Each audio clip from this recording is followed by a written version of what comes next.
Hello everyone, তোমরা সবাই কেমন আছো? আশা করছি তোমরা সবাই ভালো আছো আর আমিও খুব ভালো আছি। আজকে আমি তোমাদের জন্য ভ্যানিলা স্পঞ্জের রেসিপি নিয়ে চলে এসেছি। মাত্র 5 মিনিটে তোমরা বেক করে নিতে পারবে এই স্পঞ্জটা।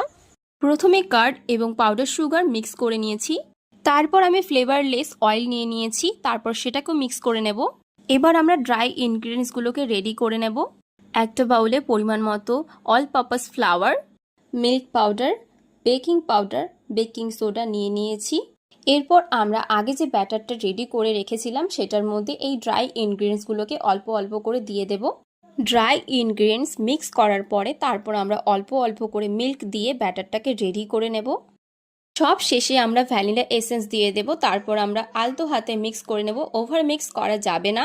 এরপর আমি মাইক্রোসেভ একটা কেক মোল্ডে অয়েল গ্রিস করে নিয়েছি। তারপর আমি পুরো ব্যাটারটা এর মধ্যে ঢেলে নেব।